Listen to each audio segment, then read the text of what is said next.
Hmm. Hmm.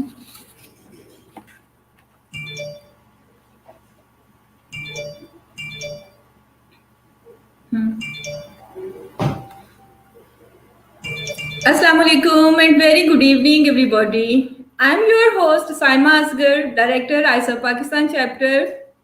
I'm also serving in MA Jinnah Foundation and as Executive Director at New Life Rehab Center, Sialkot. And welcome you all in today's live session on a very important and unique topic working with families to address drug concerns. We as National Chapter ISA Pakistan hosting this live session from ISA Pakistan chapter and Youth Forum Pakistan's Facebook pages and YouTube channels. You can also watch us from Colombo Plan Pakistan's Facebook page and ISA Pakistan chapter's Twitter page. We are, as usual, before we start our live session, I like to give you a brief introduction about ISAP Global. As many of you know, that ISAP is an international membership organization which really focuses on the development, support, and representation of professional workforce in substance use prevention, treatment, and recovery field. Currently, it has estimated 20,000 members in the world and 24 national chapters has been established under the umbrella of ISAP Global. We are honored to share that ISA Pakistan chapter is one of those and carrying the mission of ISA Global in Pakistan. It is also very important to share that ISA Pakistan chapter is a approved training provider by Colombo Plan Drug Advisory Program.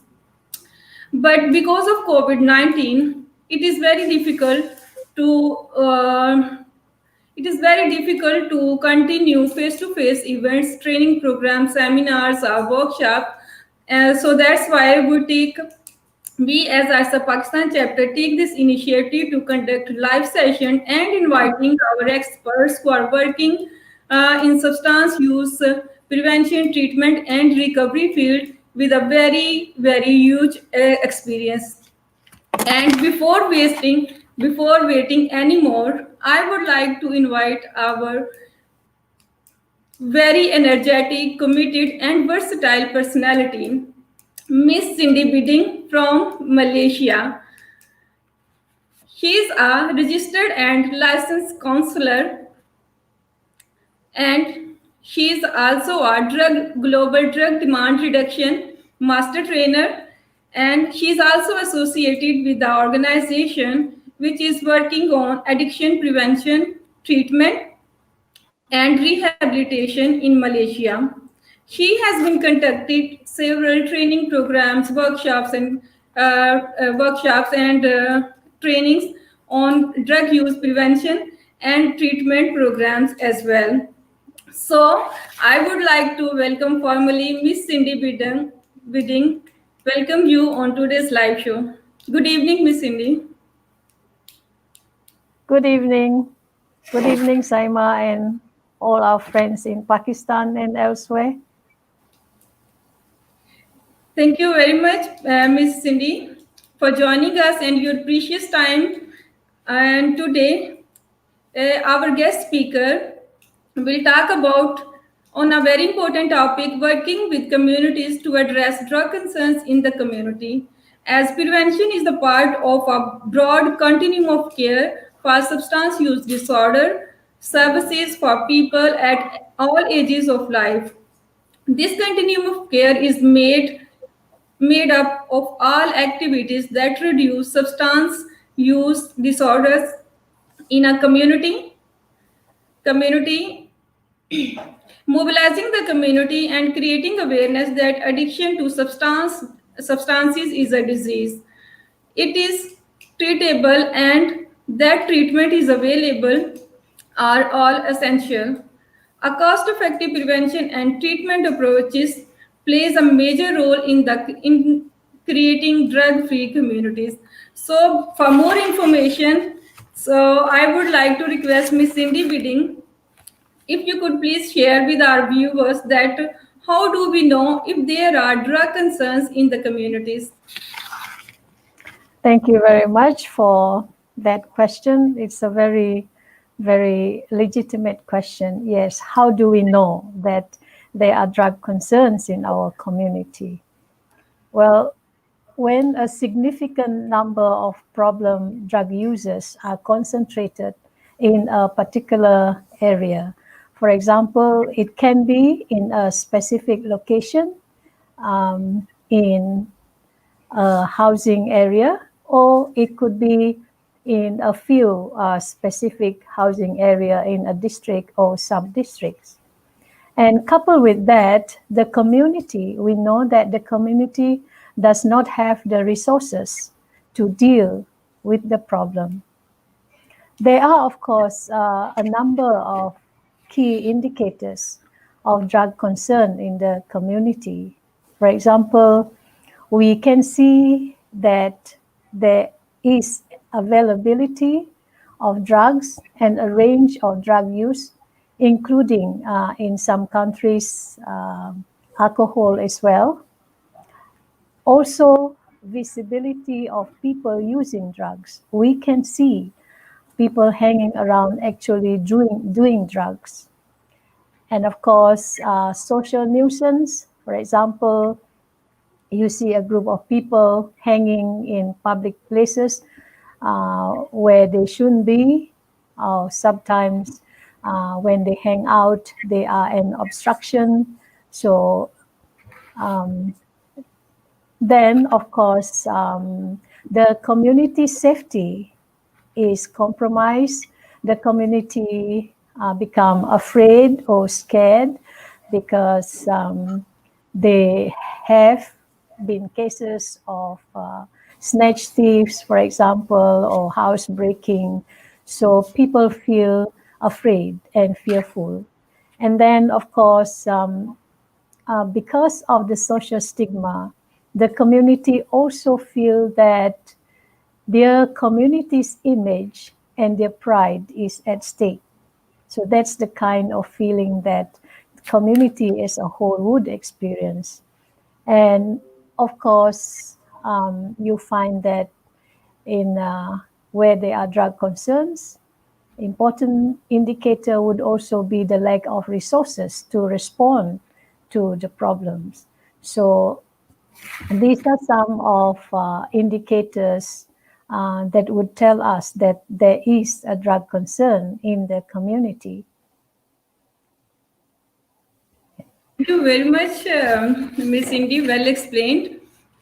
As for our viewers who joined us now, I would like to share. You can also share your comments, and you can also ask question to our honorable speaker guest, Miss Cindy Bidding, and send us in the comment box as well.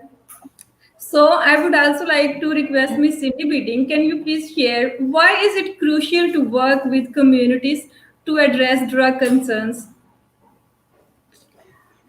Yes, of course, it is really crucial for us to work with communities in order to address the drug concern. When we talk about working with communities here, we are actually referring to collaboration.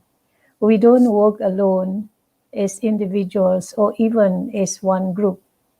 It has to be a collective effort.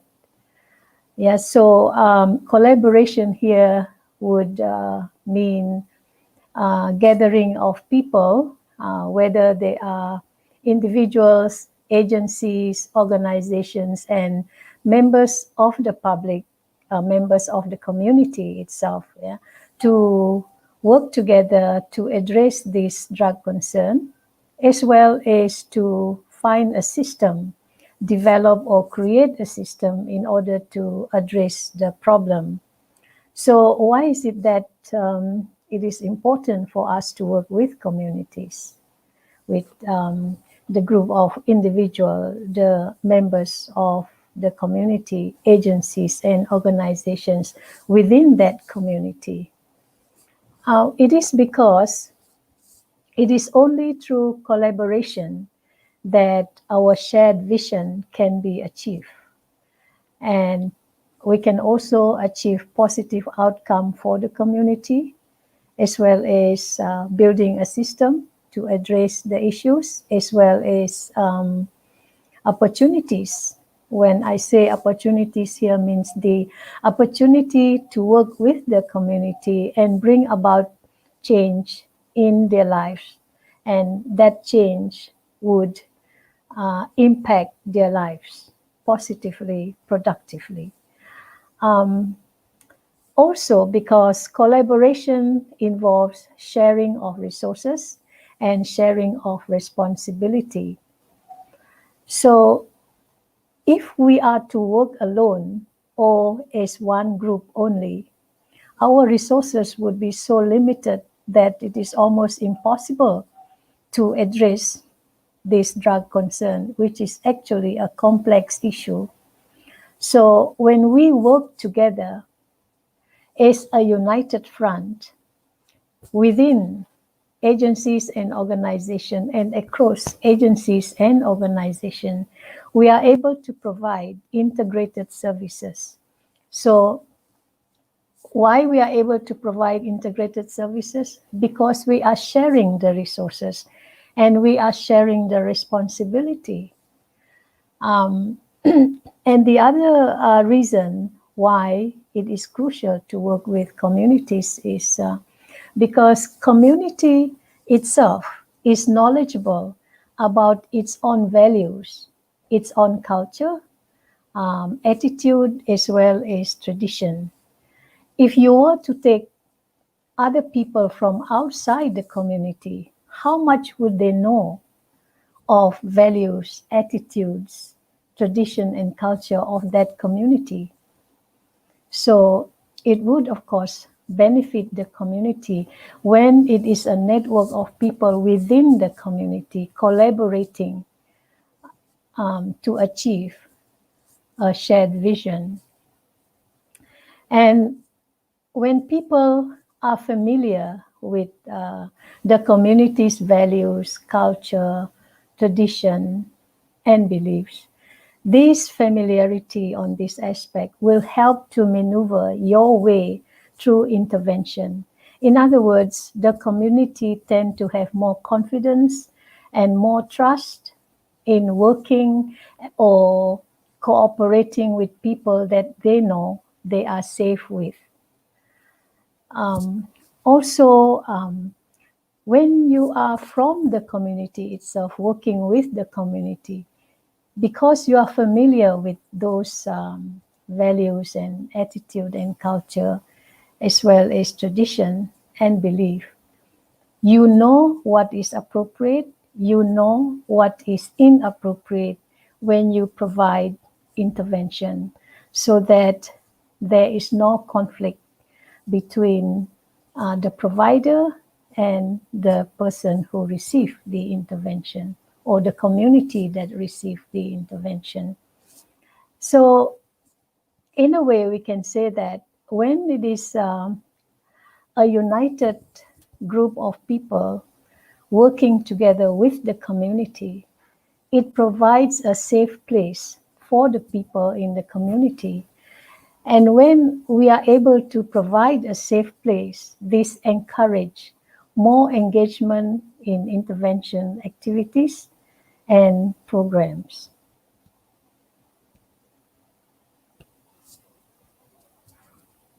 Thank you. Very well explained, Miss Cindy Bitty.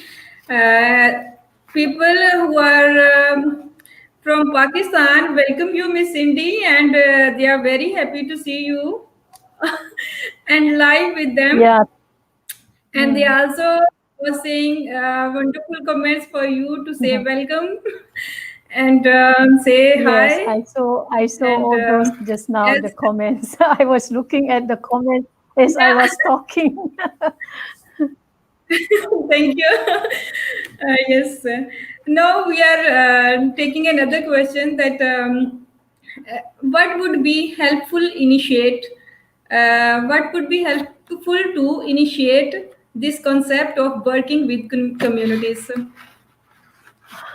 Yes, that's a very good question, because for anything that we want to do, we need something that will be able to facilitate our effort. Without that prelude, it would be difficult for us to just jump into the community and start telling them we want to do this and that. I think it doesn't really work that way. We need to have a harmonious relationship with the people. So to begin with, I believe that what would be helpful would be the national drug policy. I believe all countries have their own national drug policy, which of course is subjected to review every few years depending on the countries. Each country has its own policy and terms where they review the policy. So I say that to begin with, what would be helpful will be the national drug policy, because the national drug policy is a document which acts as a formal record of aspiration, aims, decision, and commitment in addressing drug concern. And also, the national drug policy will help to support the government to prioritize its resources, as well as assess the effectiveness of action and service, that is to minimize drug-related harm and to promote as well as to protect the health and the well-being of communities. So the national drug policy actually provide us guideline to agencies and organizations who work in collaboration with each other in implementing the appropriate intervention program. So that would be very helpful, the national anti-drugs policy. Or maybe in some countries, each state also have its own state drug policy. I don't know about in Pakistan. Yeah, thank you, Miss Indy. We also have in Pakistan a very clear policy regarding drug demand reduction and related to all. But as you say before that, as individuals, we also have to take part, to take some new initiatives for our communities to make them drug free and play our vital role to make our world from drug free. So Yeah. you are very well explained already. So I'm going to take another question. Uh, how do we go about working with communities? How do we go working? Yes. Yeah. How do we go about working with communities? That's not easy, right? Yeah. Because we cannot work on our own. So, but how do we go about working with these relevant agencies, organizations, and relevant members of the public? I'm saying relevant here. When I say relevant, I mean those agencies and organizations, whether they are government or NGOs, they are related to either drug prevention or treatment or recovery or all three altogether. So I would say that for long-term collaboration, it will require an anchor agency or an anchor organization, which the most appropriate would, of course, be the government agency or government organization. And this particular agency, the anchor agency, will then connect several relevant agencies and organizations to come together. I just give an example as to the scenario in the state where I live in Malaysia. What happens is the relevant agencies that are being identified includes the education department. I say department because it is in a state, yeah. And the health department, the social department, sometimes also we include vocational institution, the police, of course, NGOs that are relevant, meaning that they are involved in either prevention, treatment, or recovery, or all three altogether, or maybe some could be just treatment.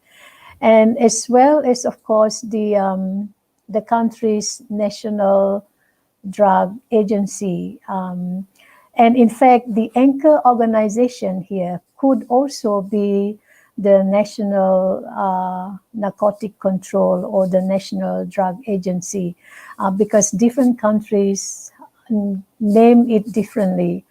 I think in Pakistan you have the National Narcotic Control, am I right? And in Malaysia we have National Anti-Drugs Agency, for example. So, but it does not necessarily mean that this agency itself must take the lead. It can be any other ministry that is relevant to drug concern. And so what happened is the anchor agency would need to call for a meeting of all these agencies that have been identified and present a proposal on a strategic action plan that would address the drug concern. And some of the strategies would include the setting up or the formation of a one-stop center or a one-stop committee for that matter, which again would include all the agencies that I mentioned just now. Now, the reason why we have this identified some of these relevant agencies is because our services later would have to be integrated, meaning that when our clients come to us, they don't have to go into so many places. We always make a referral to the correct agency so that the client doesn't feel lost or doesn't feel disoriented because we don't really care about him or her. So, like, for example, why we identify education, because prevention education begins in school. Of course, it begins at home, but in school, prevention education is also very important. And of course, health, because we need to refer the clients to the health department, the hospital, or the clinic. Social, because sometimes our clients come with social problem as well. They may not have housing. They may have been sleeping on the street or moving from one friend's house to the other. And that, of course, need referral to the social department. Why we need vocational sometimes? It could be beneficial because clients who are undergoing treatment and in recovery might actually want to do something. For example, somebody wants to start a catering business, but doesn't know how to prepare and cook food in a more professional way and how to serve it in a way that would attract customers. So we can refer this kind of person to a vocational training and send him to like a cooking school or something like that. And of course, we need NGOs who are actively working in drug demand reduction, or at least a part of drug demand reduction. And then sometimes we might need the police help to help us facilitate cases where clients have some legal issues and they have been caught by the police. So they would help also to facilitate and arrange the process of referral or referral from wherever the client is. It could be in jail and then going to court, but at the same time need treatment and things like this. So that is why we really need to have a collaboration of agencies and organizations together with members of the community in order that we are able to work in an environment that would be safe for the members of the community and for those people, especially in families who are affected by drugs.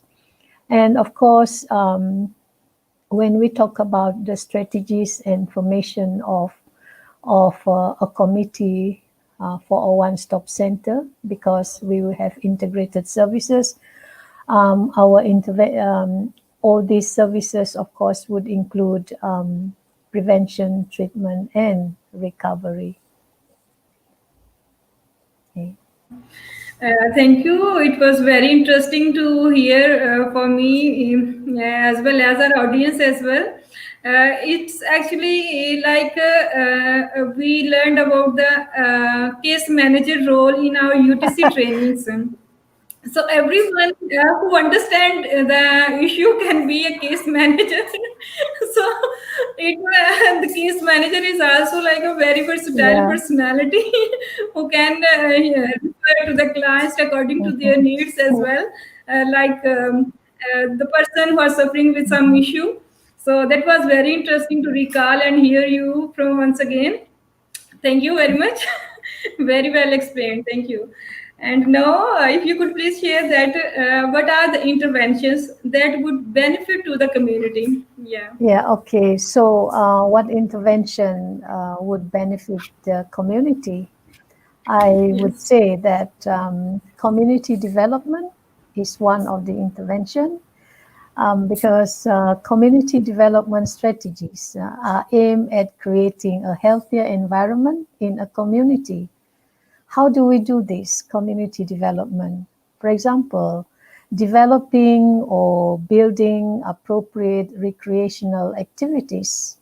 The reason is because we need young people to be able to spend their time more productively. So if there are appropriate recreational activities and enough of those recreational facilities like sports clubs and so on for the young people, it would help them to spend their time more productively.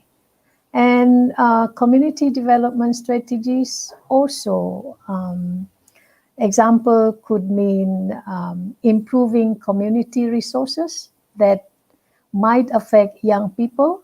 For example, public transport. Young people don't own cars or vehicles, especially when they are still going to school or going to college or universities.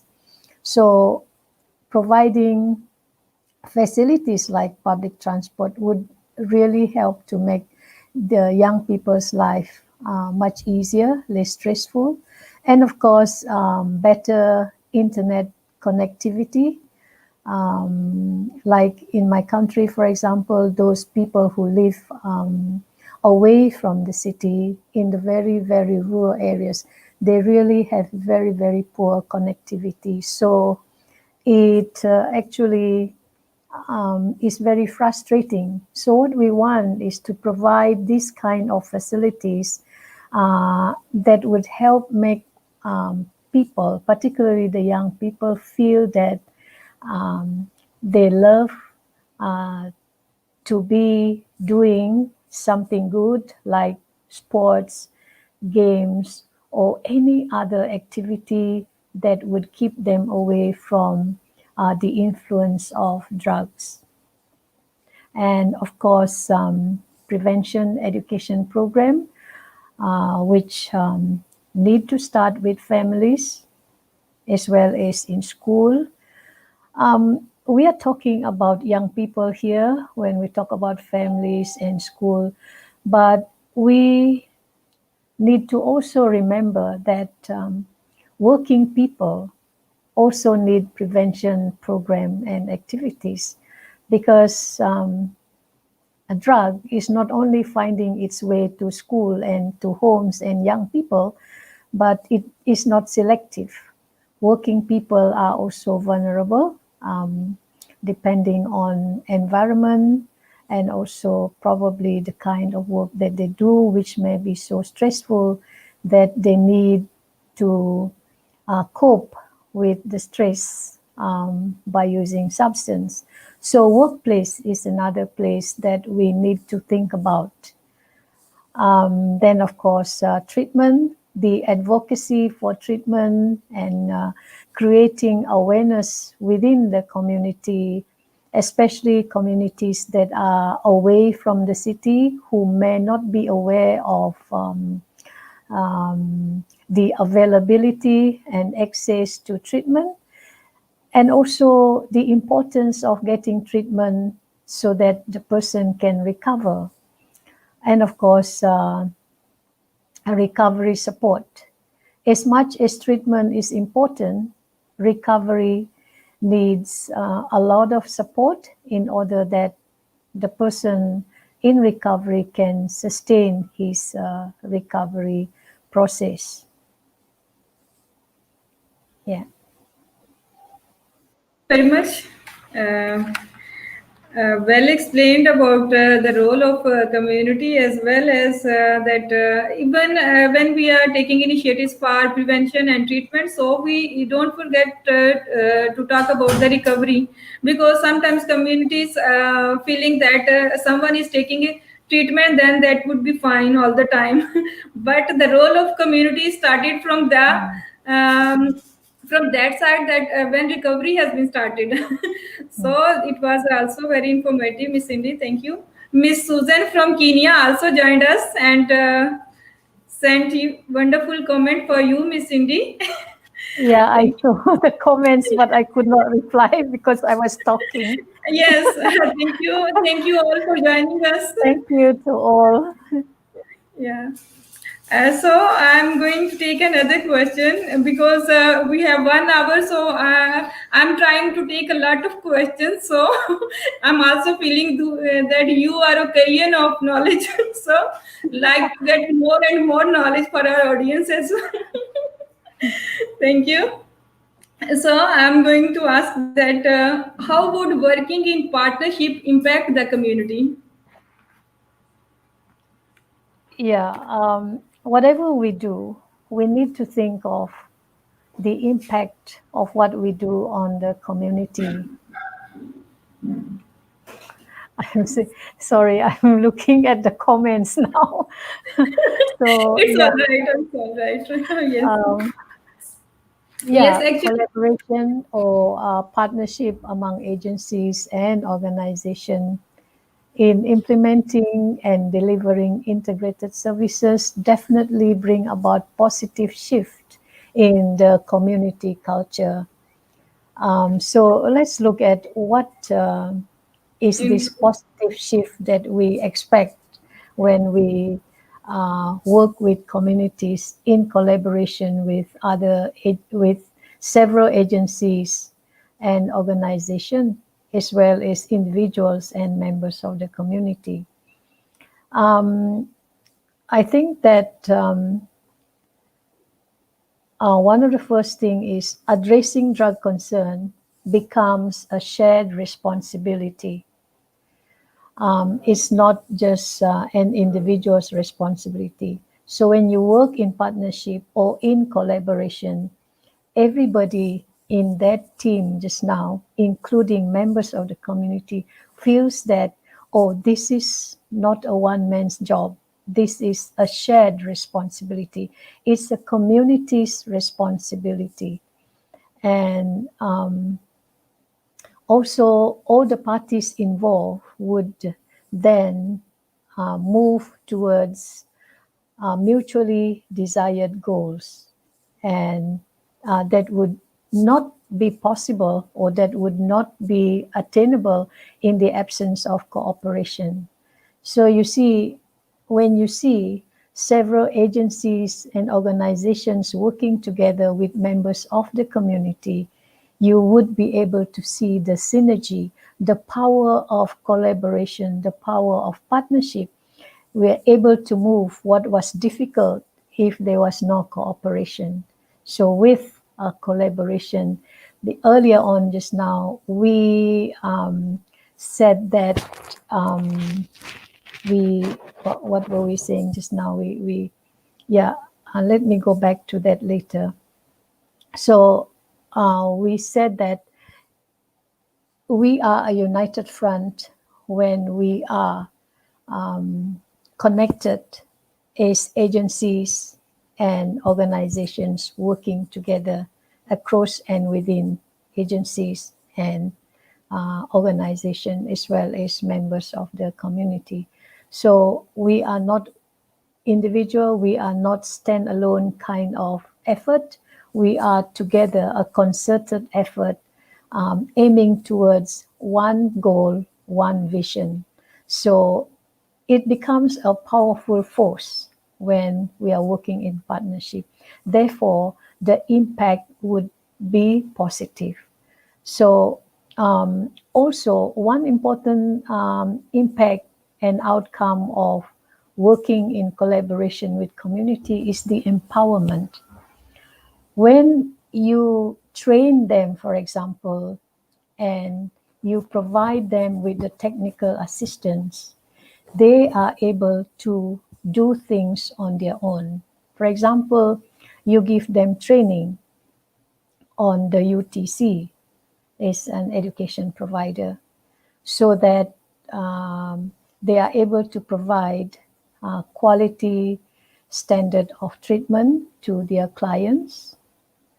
So that you are actually, when you train them, when you build their capacity, they are in a better position to do their job in the best way possible. So you are, when you are training them, when you train them and they put their training into practice, that's empowerment.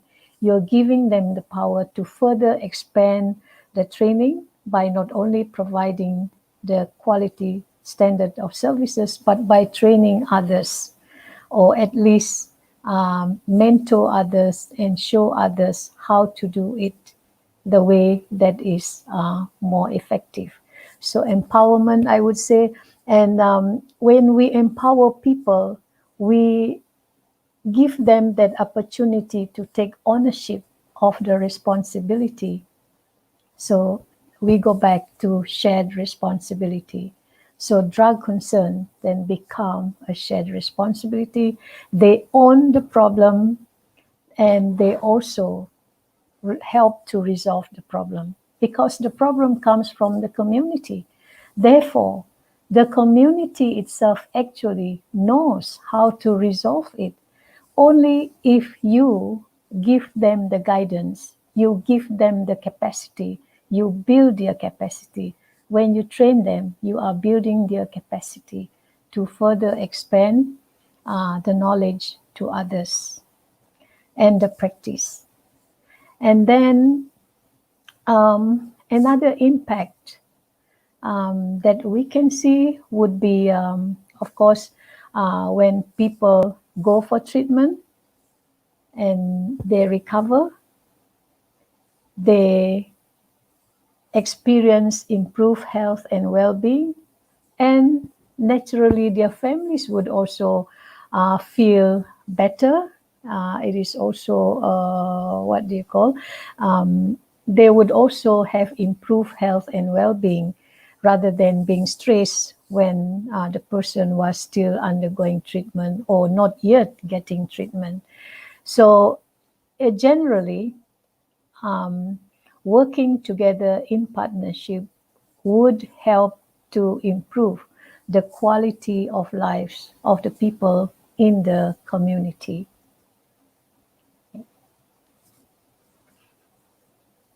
Thank you very much, Ms. Cindy. Well explained. And we also realized once again that the collaborative efforts and joint initiatives always much appreciated and had great results as well.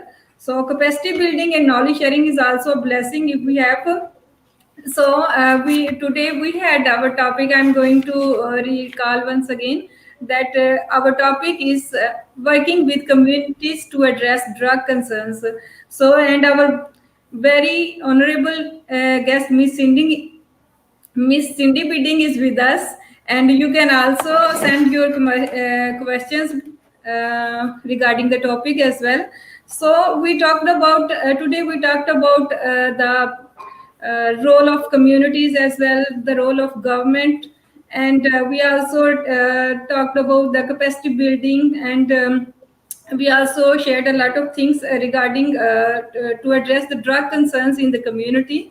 So if we take all these initiatives, so how would we know if what we are doing is really working? What about this? Yeah, good question.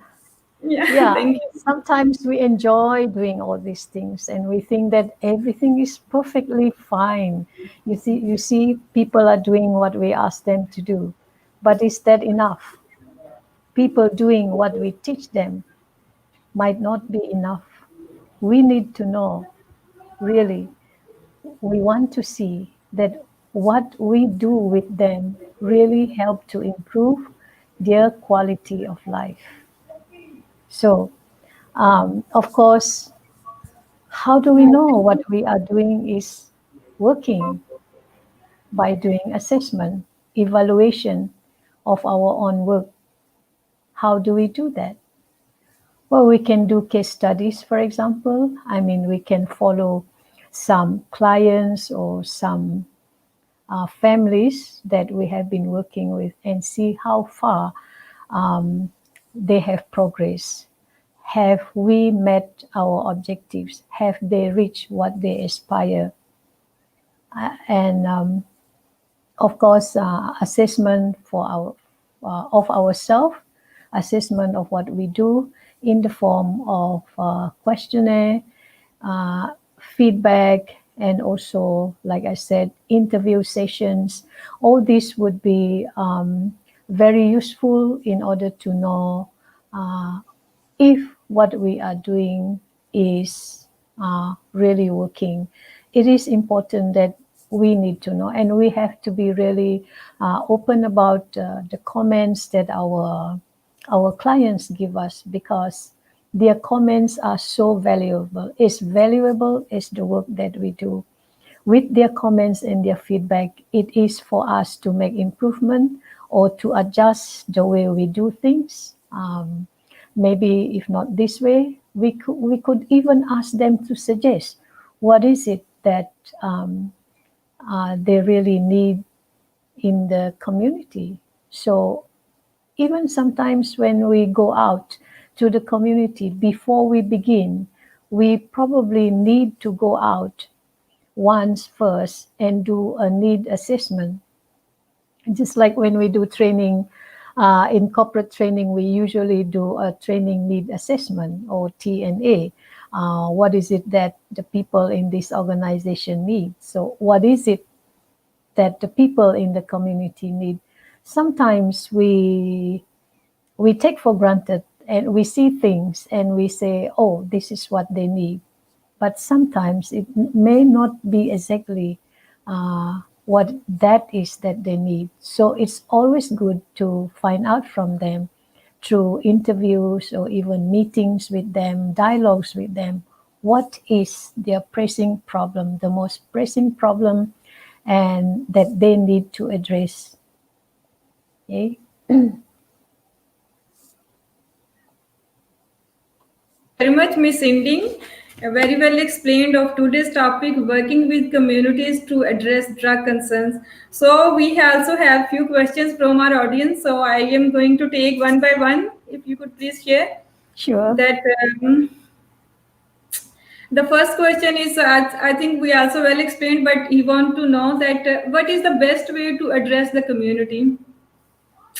The The best way question to received from Mr. Shafiq. Yeah. the best way to address communities problem, you mean? Is Yes. it? Yes, I Okay. think. Yeah.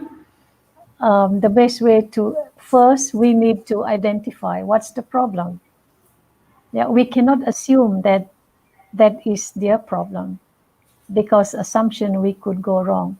But to go to them, find out from them what is their problem, what is it that they need. Sometimes, from my, yes, from my experience in working with communities, we may assume that their problem is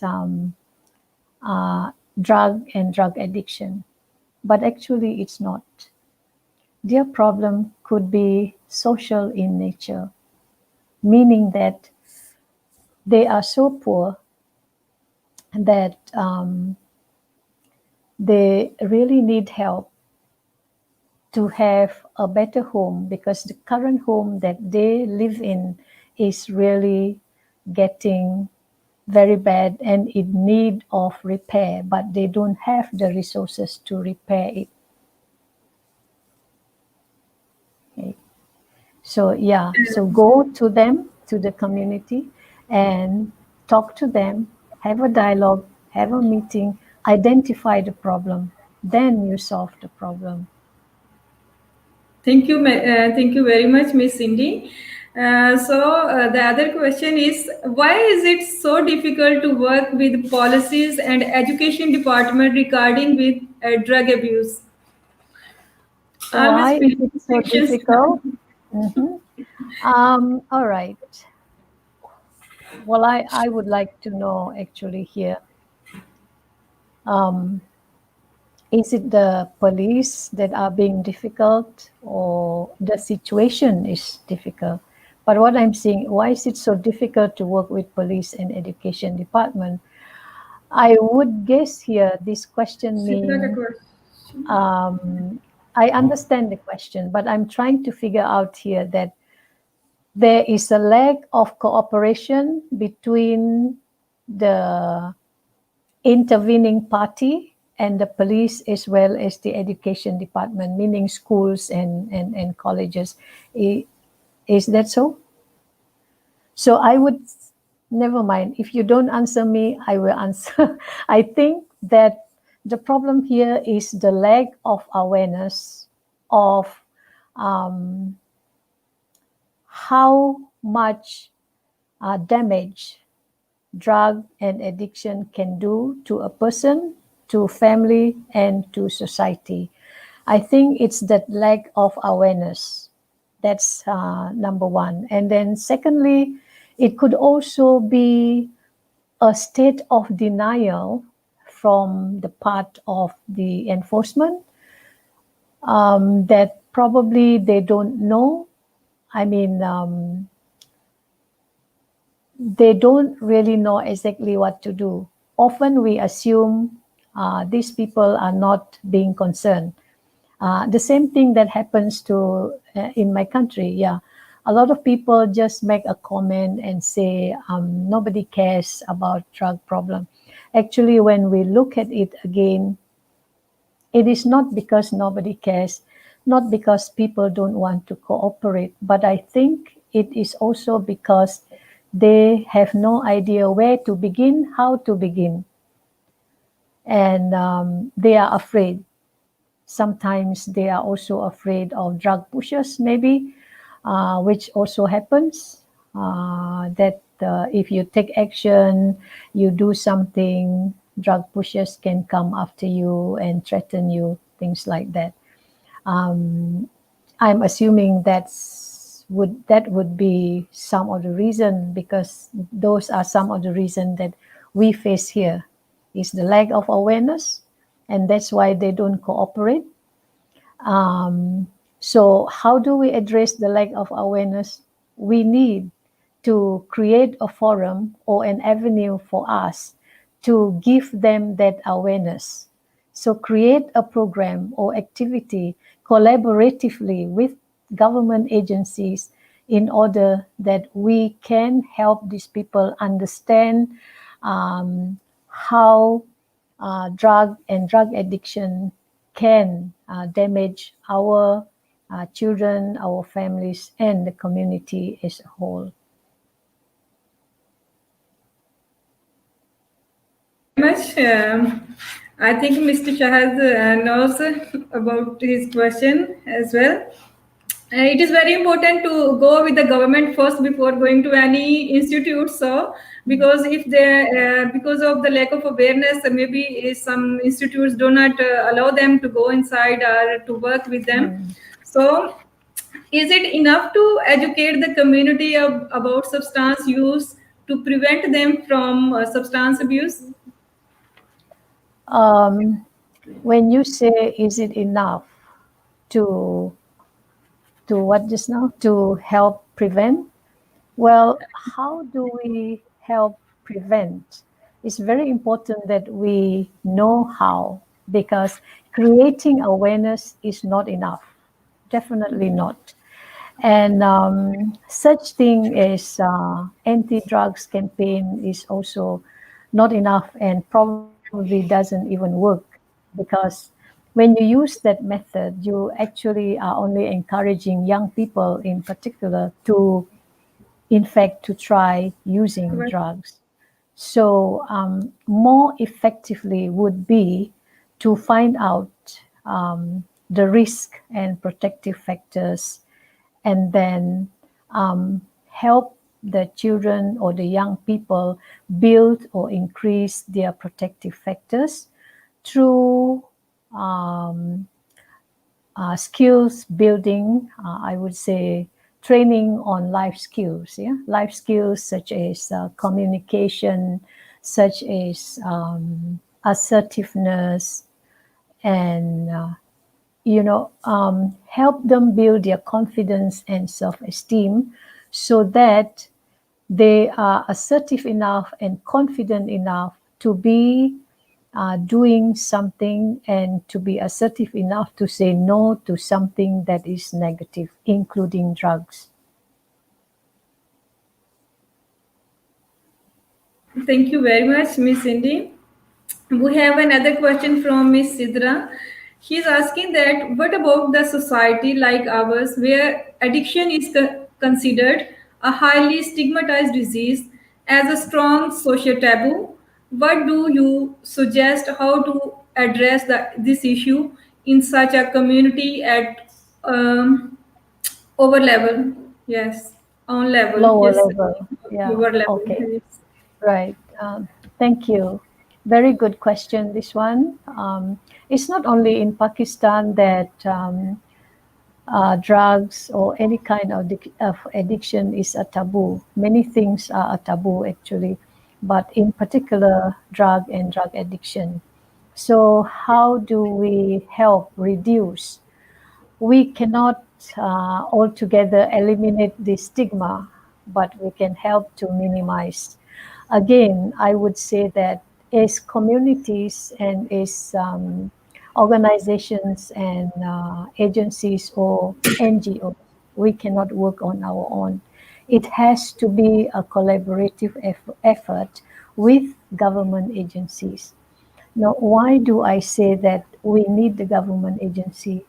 Because it is the government agency or organization that has the power to instruct and to mobilize other agencies and organizations and members of the community to come together and do a program where we can create better awareness about addiction and the stigma that is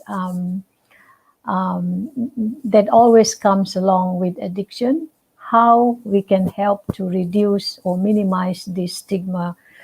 I know, like in my country, for example, people give names to these people.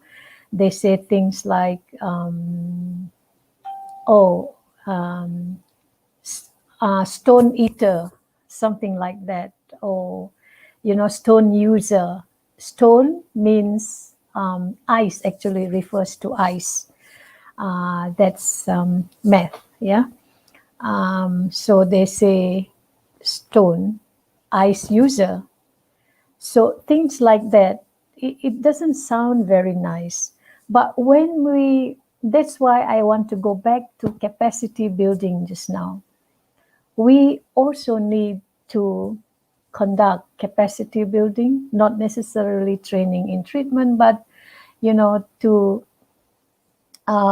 create this kind of awareness in people so that they are better informed about addiction, how addiction affect us or affect the individual, the families, and also the communities, and that communities need to support this person in order that this person can recover and will not cause nuisance or harm to the community.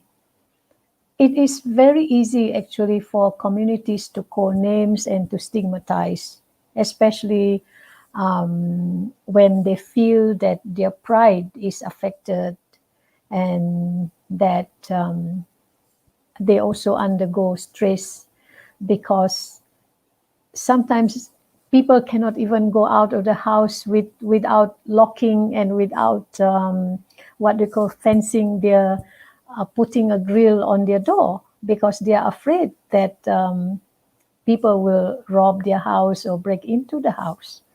So if only we give more support to people to go for treatment and help support their recovery, we would have better recovery rates and we would have more people who can sustain their recovery. And so we will have less fear and less nuisance and less worry in the society.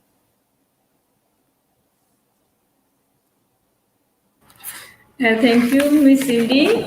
Now we have another question. We are going to very close to end our session, but we have two very important questions. So I don't want to leave them. I want to ask actually the first question received from Miss Jyoti Sharma. She is asking how to address self-stigma. How do you address self-stigma? It's again about confidence, self-confidence, self-esteem, and being assertive, and also knowing how to interact socially with others. Because I think a lot of people also experience a certain amount of bullying or a certain amount of harassing. So these can lead to self-stigma, like, oh, someone is calling me this name. So you are already feeling stigmatized and you feel less confident of going out and interacting with others. That, of course, will put you at a disadvantage, not just in your school life, but your work life, or in fact, a chance for career progression, promotion in your work, and so on. Thank you very much to address the self stigma and guide us very well. So the other very important question is why community based programs does not work, especially in Asian region, as compared to American region or European as well. Oh, why community-based treatment does not work? Community-based programs does not work. Yes. Oh, community program. Yeah, because probably the community program that are being implemented are, first and foremost, they might not be evidence-based program, meaning that they are one-off and they do not have impact on the community. That's why just now we talk about impact of working with communities. So whatever we do, we need to plan very carefully and to ensure that what we do actually will impact the community, meaning that it would help to improve the health and the social well-being, as well as the general well-being of the people in the community. And to that, we need to do an evaluation. Like we do a pilot project first. With the pilot project, you can assess, make an assessment or an evaluation. And if your programs work, then you do it with other communities. Start small with a smaller population, then you go on to other communities, and maybe you can do with bigger number of people.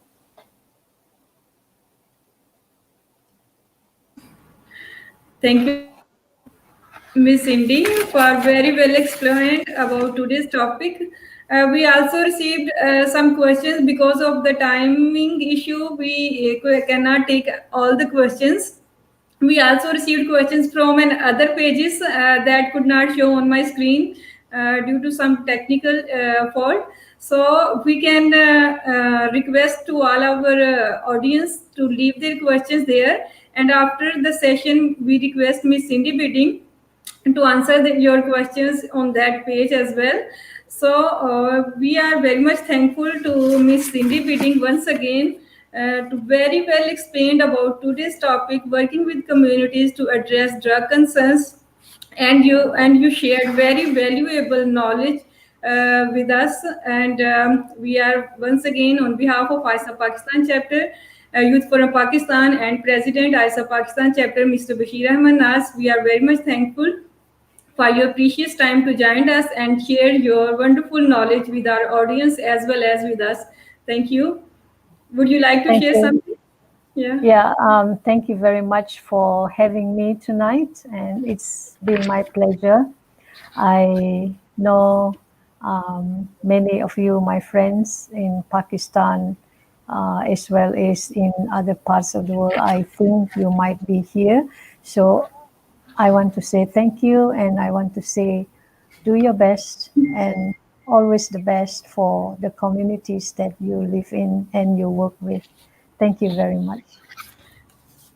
Thank you very much once again, Miss Cindy, for your valuable knowledge and your precious time to share knowledge. Once again, we are very much thankful.